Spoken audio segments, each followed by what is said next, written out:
Welcome back. This is CerealSnax. Today I'm looking at a game called Limbo. It's a very dark game. It's a platformer.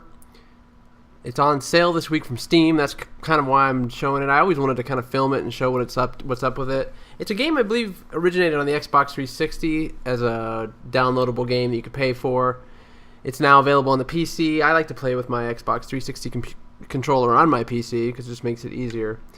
But you can see it's just a black and white game. Almost looks like it's going through like an old video camera. And you can see right here, it's very kind of spooky.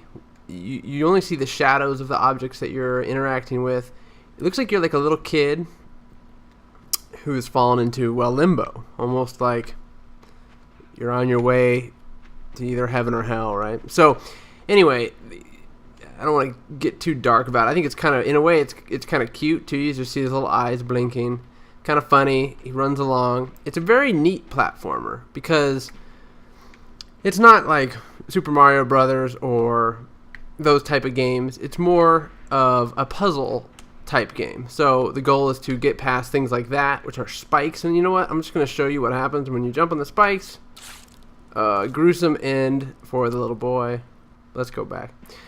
So you can see I'm running on like what looks like a log, and then you don't have to jump here, but you slide down these things. There's little puzzles, and it gets even creepier as time goes on.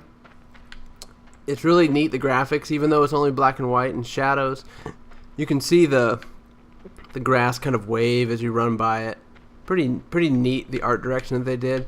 And then there's objects like this that you need to push or pull, and I can't remember if this one is. There we go. Pull it, and then you can climb up on it and climb up on that. So there's just little puzzles like that, and they get more and more difficult as time goes on.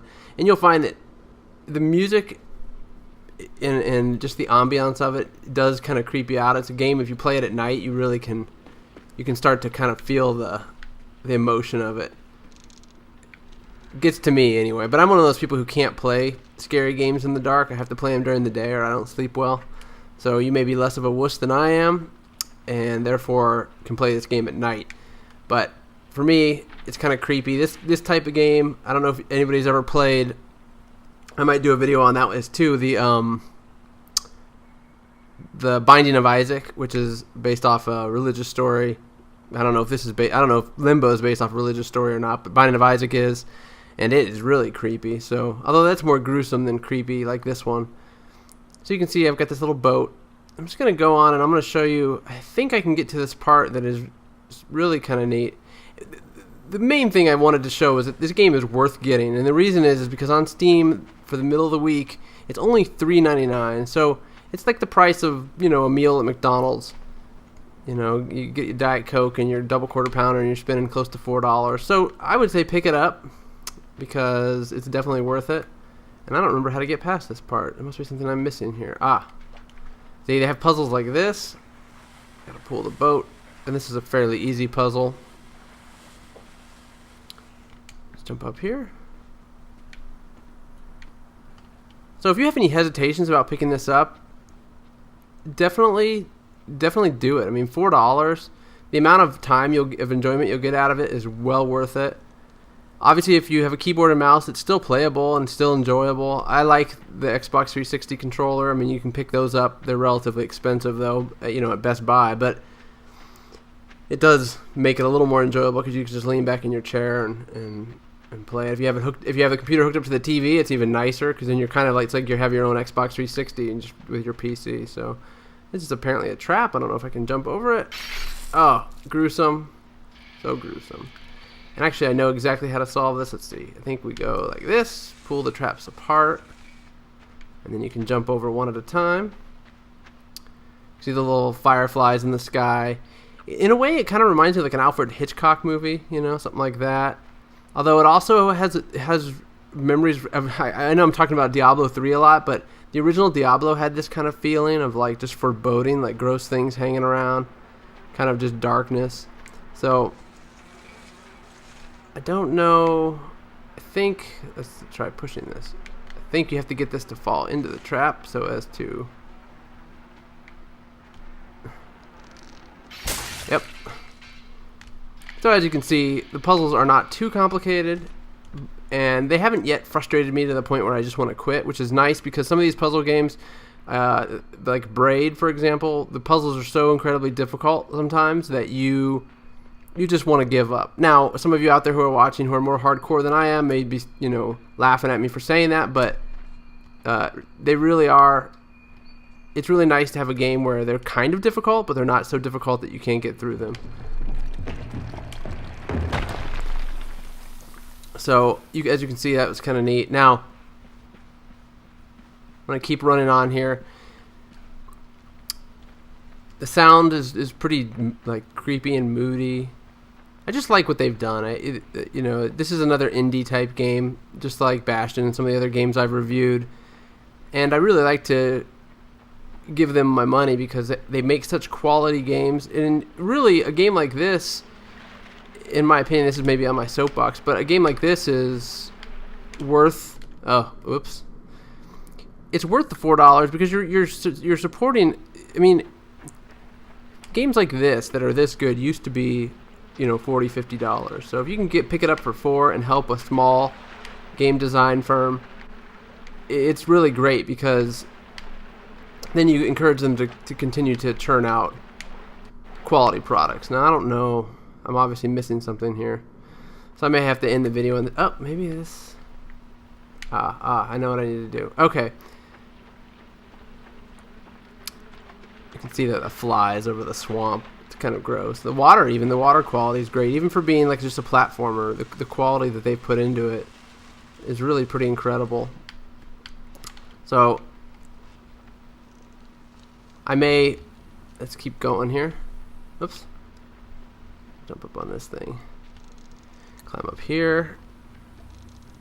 And I think I need to swing to get across. And then we can jump across to this. There we go. And then up here. So not too difficult yet. Definitely not too difficult. Across.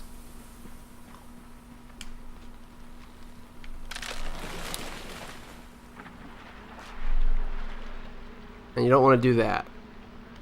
You don't want to jump too far because obviously you will die. Oh, and I have to do it over again. So you can see the flies over the swamp there. I'm going to pull this box this direction. That'll kind of...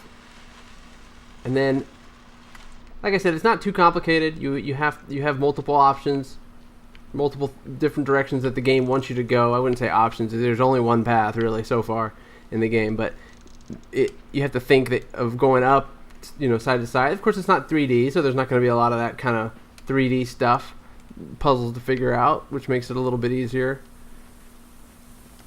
But like I said, for $4, this is a lot of enjoyment out of this. Knock this tree down here. Go back down. Whoop. There we go. All right.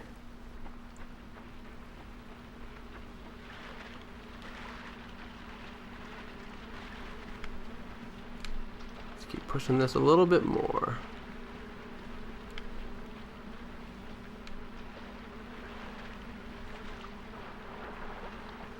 Alright.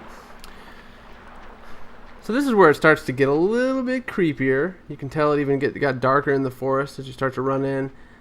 They put a lot of detail. You can even see like on his feet when he's running, you can see the little footfalls they put down. The little like pebbles kicking up and dust kicking up when he runs. Now here's where it gets creepy, and this is soon after this is where I'll end the video. But this is the place I wanted to get to. It's the first, I guess you call it, the first boss of the game. And although there's not really bosses in the game per se, but I believe I have to get him to come over here because I need to get that trap. So let's take a look here. Oop, see a little butterfly flying away. There we go. There we go. Alright. Come on, spider.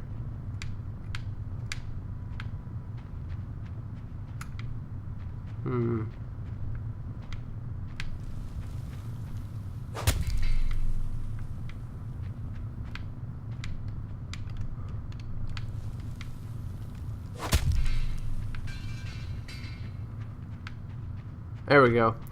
You need him to beat the ground, and then this falls. Alright. So, it's like a boss fight. You push this trap thing into the spider and catch his legs, and you have to be quick about it. It's not the easiest thing in the world.